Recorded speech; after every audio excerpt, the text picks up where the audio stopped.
Je me suis trompé.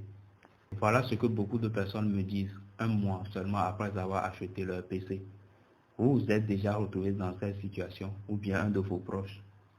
Aujourd'hui, je vous montre comment vous pouvez choisir efficacement votre PC. Et surtout, si vous n'avez pas de connaissances, pas d'inquiétude, tout sera simplifié ici. Avant d'aller plus loin, j'ai pas publié beaucoup de vidéos ces derniers temps parce que j'étais occupé avec les examens. Pour ceux qui sont nouveaux sur la chaîne, ici vous allez apprendre les bases de l'informatique, les outils informatiques, les problèmes, les solutions, des conseils, bref, tout pour améliorer votre utilisation de l'outil informatique. Et donc, si vous avez des soucis, vous pouvez les écrire dans les commentaires. J'y répondrai. Aussi, je fais des vidéos TikTok pour parler d'astuces et de conseils. Les vidéos ne dépassent pas 3 minutes.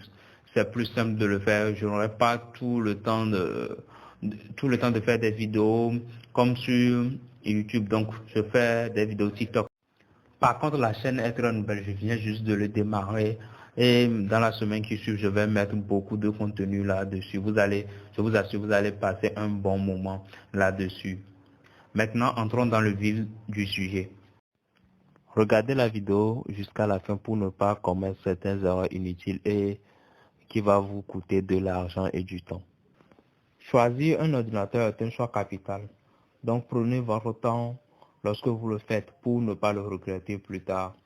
Je vous propose une méthode que moi-même j'utilise souvent lorsque je choisis un ordinateur. Ça vous permet de gagner beaucoup plus de temps et de faire des choix beaucoup plus éclairés.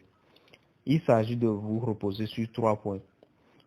Vos besoins, vos désirs et vos possibilités.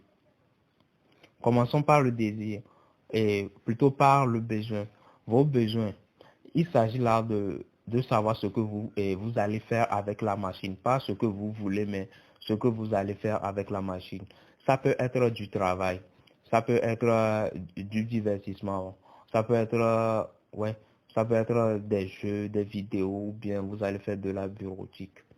Donc, c'est ça qui va sélectionner en gros les caractéristiques de votre PC.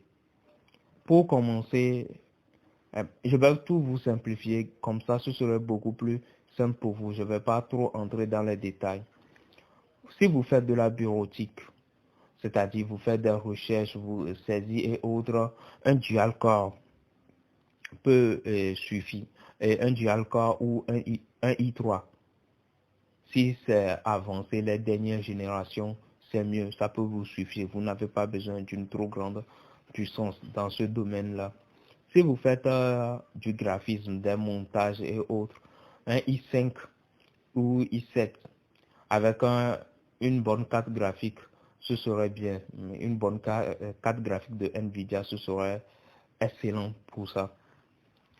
Et pour les jeux, si vous avez un i7, un i9, même un i5, ça peut passer, mais vous devez forcément avoir une bonne carte graphique.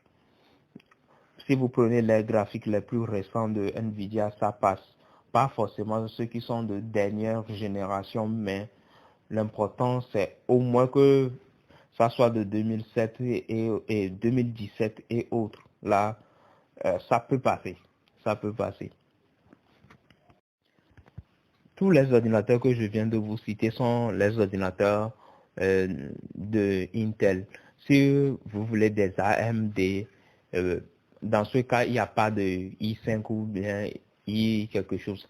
C'est les Ryzen. Vous avez Ryzen 3, Ryzen 4 et ainsi de suite. À peu près, c'est le même principe. Mais généralement, les Ryzen sont un peu plus puissants que les i5 et autres. Mais ça va dépendre de votre utilisation aussi.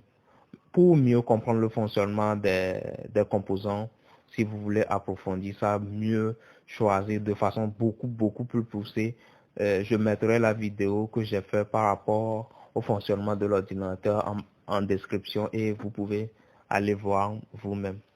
Mais après tout ça, si vous ne savez toujours pas ce que vous devez choisir, le plus simple c'est de prendre un i5. Si la carte graphique est bonne, pourquoi pas.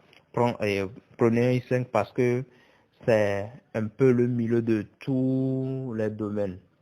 C'est le juste équilibre selon moi. Si Maintenant, comme vous savez quel type d'ordinateur vous avez besoin, il faut maintenant savoir quel type et quel ordinateur vous voulez. Et ici, ça dépendra de l'apparence, du poids et autres, ce que vous désirez en fin de compte. Le plus simple ici, c'est de considérer l'apparence, le poids et la taille. L'apparence de l'ordinateur, si c'est beau ou pas, là, ça dépendra de vous. Et, et notez aussi que les ordinateurs qui sont blancs se salissent plus vite, hein. Il y a aussi ça. Mais vous pouvez faire des revêtements pour les protéger. Pour le poids, il s'agit de voir si c'est lourd pour vous ou bien si ça ne l'est pas. Mais aussi dans les transports, lorsque vous le transportez, si c'est pas gênant ou pas. De même pour la taille aussi.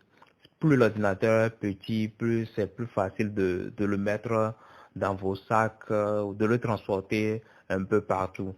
Et ça a beaucoup plus d'autonomie parce que ça ne consomme pas beaucoup. Mais l'inconvénient dans ce cas, euh, c'est c'est un peu plus petit. Donc, peut-être vous aurez l'impression de travailler sur une tablette et autres. Donc, là, ça dépendra de, de votre envie. Et voilà, vous avez maintenant tout ce que vous désirez et tout ce dont vous avez besoin pour choisir votre ordinateur. Il reste le point possibilité. Là, ce sont les moyens financiers dont vous disposez. Est-ce que vous avez les moyens pour acheter l'ordinateur que vous voulez?